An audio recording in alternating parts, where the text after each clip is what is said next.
গব্বর গব্বর শালি এখনো বেঁচে আছে। কি বললি তুই? আরেকবার বল। রূপা বেঁচে আছে? হ্যাঁ গব্বর, ও এখনো বেঁচে আছে।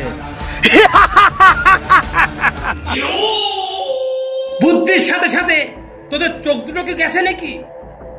তাকে যে আমরা পাহাড়ের উপর থেকে ফেলে দিলাম, কি করে বেঁচে থাকতে পারে? শালিকে নিজের হাতে পাহাড় থেকে ফেলে দিয়েছি, তাও মরেনি। হ্যাঁ গব্বর, সে এখনো মরেনি। বিশ্বাস যদি না হয় একে জিজ্ঞাসা করে দেখতে পারো। হ্যাঁ সর্দার, সে এখনো বেঁচে আছে, আমি নিজের চোখে দেখেছি। এই তোরা ওকে না নিয়ে পালিয়ে এসেছিস কাপুরুষের মতো? গব্বর, শালিকে তো ধরেই আনছিলাম, শালি আমার হাতে কামড়ি দিয়ে পালিয়ে গিয়েছে। আঘাত তো তোকে করেনি, আঘাত তো আমাকে করেছে। সে আঘাত তো এখনো আমি ভুলিনি।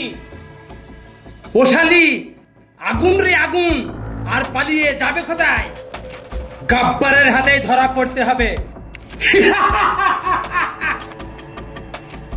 এই নে মাল।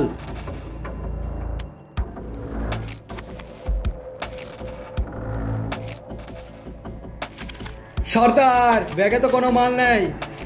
এই ঠিক করে দেখ, তুই কি আমাকে মার খাওয়াবি?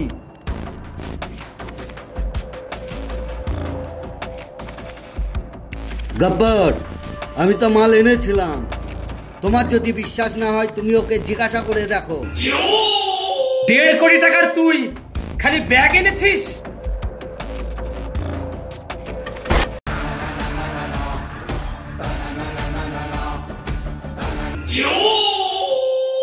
এবার কালিয়া তুই কাকে জিজ্ঞেস করবি?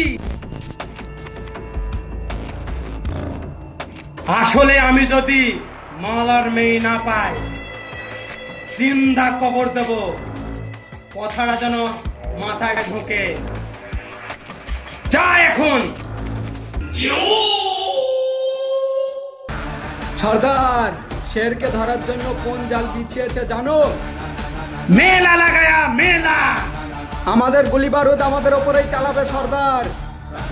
আজলামপুর গ্রামে আবার মেলা।